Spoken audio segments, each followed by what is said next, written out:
আমার মনে হয় আপনারা রোল পিঠে অনেক খেয়েছেন। গাজরের হালুয়া ও দুধেশ্বরের মাওয়া দিয়ে রোল পুলি পিঠে খেয়েছেন কি না জানি না। যদি না খেয়ে থাকেন তাহলে আজকের রেসিপিটি আপনাদের জন্য। আমি সঞ্জনা, আপনারা দেখছেন রন্ধন বিচিত্রা। আমাদের আজকের রেসিপি গাজরের হালুয়া ও দুধেশ্বরের মাওয়া দিয়ে রোল পুলি পিঠে। রেসিপিটি দেখার জন্য সঙ্গে থাকুন।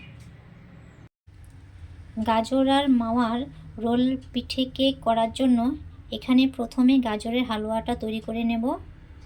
গ্যাস অন করে কড়াই বসিয়ে দিয়েছি। এখন 1 চামচ ঘি দিয়ে দিচ্ছি কড়াইয়ে। এই অবস্থায় গ্যাসের ফ্লেমটা লো অবস্থায় রাখবো। ঘিটা গরম হলে গাজরটা দিয়ে দেব। ঘি গরম হয়ে গেছে, এখন কোরানো গাজরটা দিয়ে দিচ্ছি।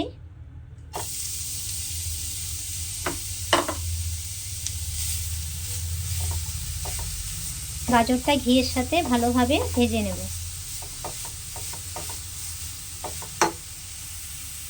গাজরটা ভাজতে ভাজতে যখন দেখবেন গাজর থেকে কাঁচা ভাবটা চলে গেছে, সেই স্টেজে মিষ্টির জন্য এখানে পরিমাণ মতো চিনি দিয়ে দিতে হবে।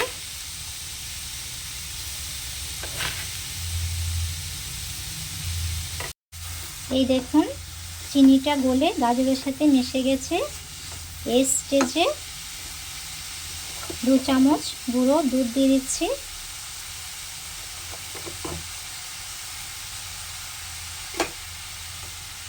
দুধটা দেওয়ার পর সবগুলো উপকরণ একসাথে ভালোভাবে মিশিয়ে নিতে হবে।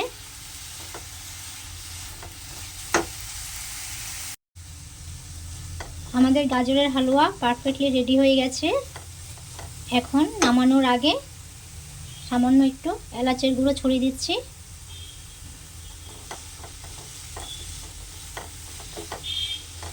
গাজরের এই হালুয়াটা করার সময় গ্যাসের ফ্লেমটা প্রথম থেকে শেষ পর্যন্ত লো অবস্থায় ছিল।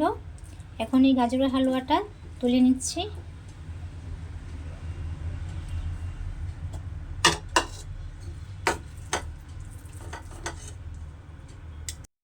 গাজরের আর দুধের মাওয়ার রোল কেক করার জন্য প্রথমে আমি গাজরের হালুয়াটা করে নিয়েছি।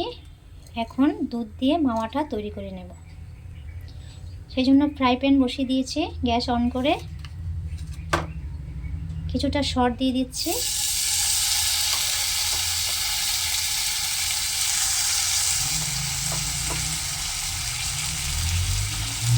গ্যাসের ফ্লেমটা লোতে রেখে দুধের মাওয়াটা করে নেব। দুধের সরটা সামান্য একটু নাড়াচাড়া করার পর এখানে চিনিটা অ্যাড করতে হবে। পরিমাণ মতো চিনিটা দিয়ে দিচ্ছি।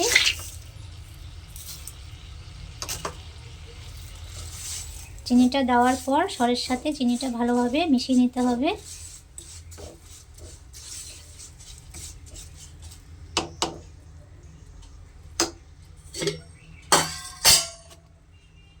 এখানে ছোট চামচের 1 চামচ দুধ দিয়ে দিচ্ছি।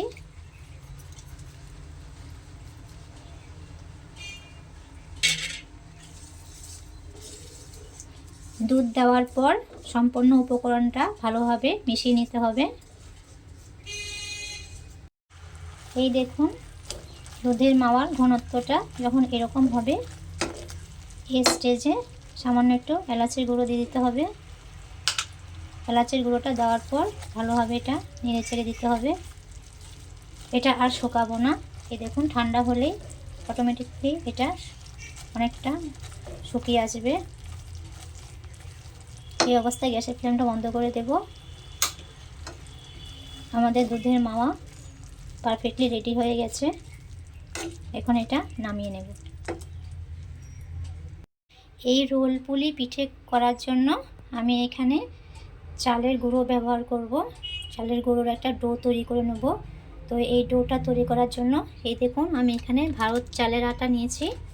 এই চালের আটাটা খুবই সুস্বাদু হয় খেতে এবং খুব তাড়াতাড়ি সিদ্ধ হয়ে যায়। তো আপনারা এটা নেওয়ারই চেষ্টা করবেন। যদি না পান হাতের কাছে তাহলে অন্য কোনো চালের গুঁড়ো নিয়ে নিতে পারেন। আমি এখন এটাই ব্যবহার করব। তাহলে ডোটা তৈরি করে নিচ্ছি। গ্যাস অন করে কড়াইটা বসিয়ে দিলাম। এখন কড়াইয়ের মধ্যে পরিমাণ মতো জল দিয়ে দিচ্ছি। আমি দু বাটি চালের গুঁড়োর ডো তৈরি করব, সেই জন্য এখানে 200 ml মতো জল দিচ্ছি।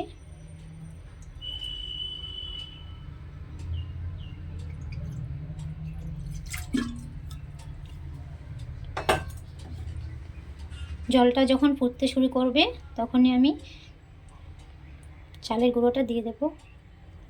জলটা যখন ফুটতে শুরু করবে সেই স্টেজে চালের গুঁড়োটা দিয়ে দেব। এই দেখুন জলটা ফুটতে শুরু করেছে। এই স্টেজে এরকম একটা মাঝারি সাইজের বাটি নিয়েছি। এই দেখুন বাটিটা, এই বাটির 2 বাটি চালের গুঁড়ো দিয়ে দেব।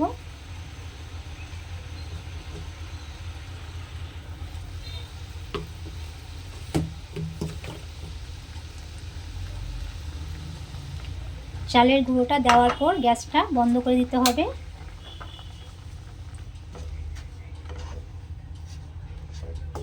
জলের সাথে চালটা ভালোভাবে মিশিয়ে নিতে হবে, খুব তাড়াতাড়ি মিশিয়ে নিতে হবে। এই দেখুন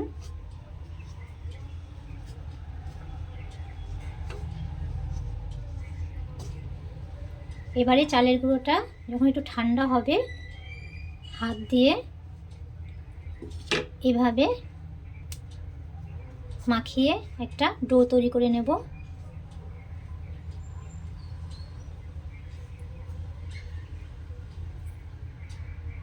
চালের আটাটা যখন গরম ছিল তখনই আমি হাত দিয়ে ডোটা তৈরি করেছিলাম, তো আপনারা সেটা করবেন না। আপনারা যারা নতুন সঙ্গে সঙ্গে হাত দিতে যাবেন না, হাতটা পড়ে যাবে। এটা একটু ঠান্ডা হলে তারপর ডোটা তৈরি করবে।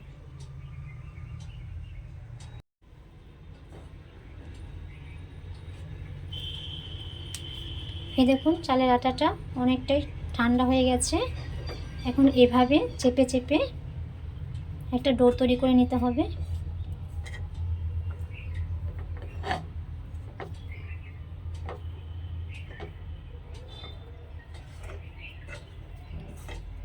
এভাবে চেপে চেপে ডোটা তৈরি করে নেবেন।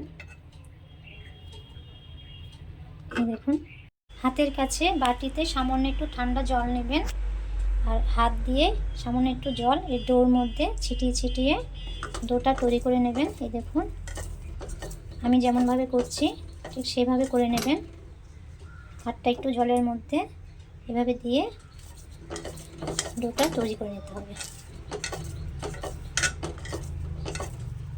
এই দেখুন কি সুন্দর নরম হয়েছে দেখুন ডোটা।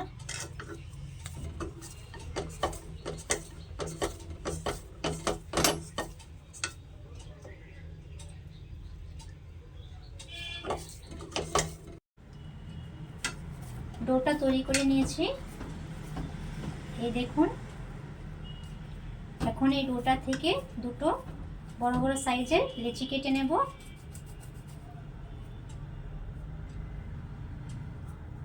এই দেখুন একটু বড় বড় সাইজেরই করেছি আমি।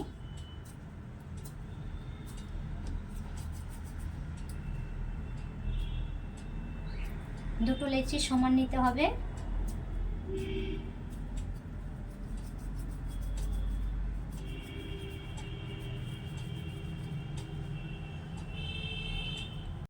বাটিতে সামান্য একটু চালের গুঁড়ো নিয়েছি, একটা লেচি এখান থেকে নিয়ে নিচ্ছি।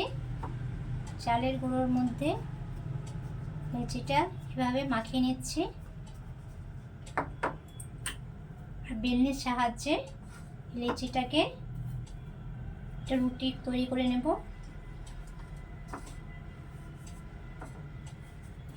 ডোটা বেশিক্ষণ রাখা যাবে না, যদি বেশিক্ষণ রাখেন তাহলে এটা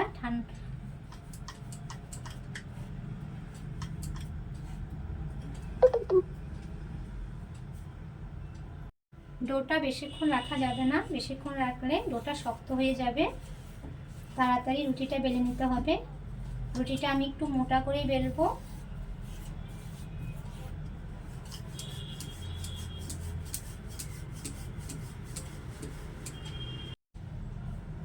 এই দেখুন রুটিটা আমি বেলে নিয়েছি, একটু মোটা করেই বেলেছি। এই দেখুন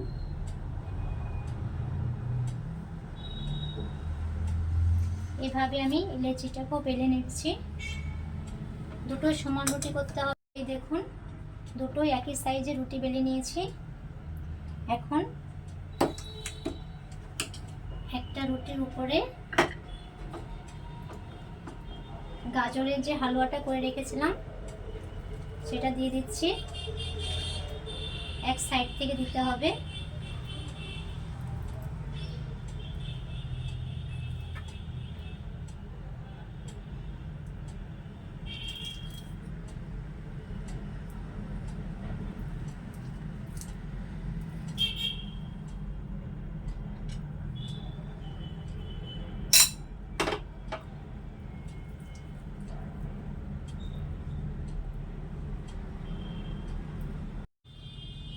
গাজরের হালুয়াটা এবারে পুরোটাই দিয়ে দিতে হবে। পুরোটা রুটির মধ্যে দিয়ে নেব।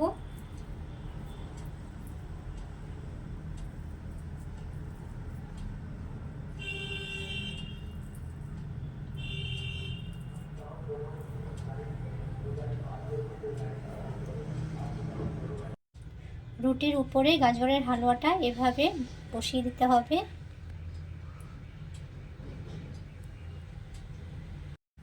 প্রথম রুটিটা গাজরের হালুয়া দিয়ে কভার করে দিয়েছি। এখন এটার উপরে দ্বিতীয় রুটিটা বসিয়ে দিচ্ছি। দ্বিতীয় রুটিটার উপরে দুধের সরের যে মাওয়াটা করে রেখেছিলাম সেটা এখন দিয়ে দিচ্ছি।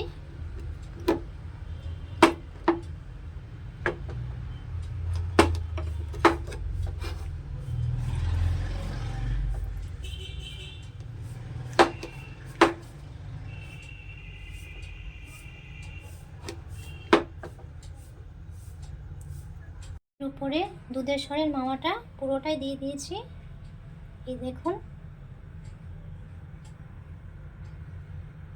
এখন রুটি দুটোকে এক সাইড থেকে এভাবে গোল করে নেব।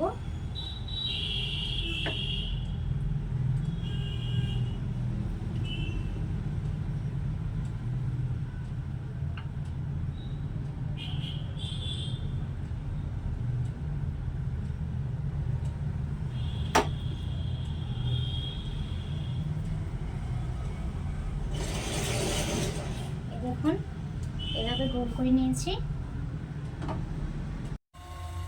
গ্যাস অন করে একটা বড় সাইজের বাটি বসিয়ে দিয়েছি। বাটির মধ্যে কিছু পরিমাণ জল দিয়েছি। এই দেখুন জলটা ফুটতে শুরু করেছে। এখন যে রোলটা করে রেখেছিলাম আটার, সেই রোলটা একটা স্ট্রেনারে বসিয়ে দিয়েছি। দেখুন এটা ছিদ্রযুক্ত স্ট্রেনার। এখন এই ফুটন্ত জলের মধ্যে এই দেখুন এভাবে বসিয়ে দিচ্ছি। এখন একটা ঢাকা দিয়ে ঢেকে দেব। এটা 10 থেকে 15 মিনিট স্টিম করে নেব। পিঠেটা লো হিটে করে নেব। 10 থেকে 15 মিনিট হয়ে গেছে। এখন একটু দেখে নিচ্ছি।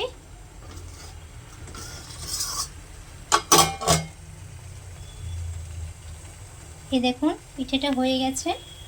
এখন গ্যাসটা বন্ধ করে দিচ্ছি। পিঠেটা ঠান্ডা করে নেব। পিঠেটা ঠান্ডা হওয়ার পর অন্য একটা প্লেটে নিয়ে নিয়েছি। এখন এটা পিস পিস করে কেটে নেব।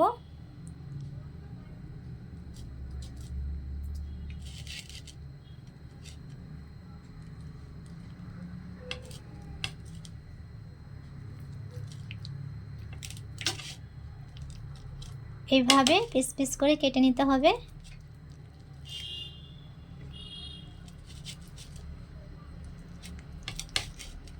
পিঠেটাকে পিস পিস করে কেটে নিয়েছি। গাজরের হালুয়া দুধের সরের মাওয়া দিয়ে রোল পুলি পিঠে রেডি। আপনারা বাড়িতে অবশ্যই একবার ট্রাই করবেন। এই পিঠেটা খেতে খুবই ভালো হয়। ভালো লাগলে আমার চ্যানেলটিকে লাইক করবেন, কমেন্টে অবশ্যই জানাবেন। আর যদি খুবই ভালো লাগে তাহলে চ্যানেলটিকে একবার সাবস্ক্রাইব করবেন।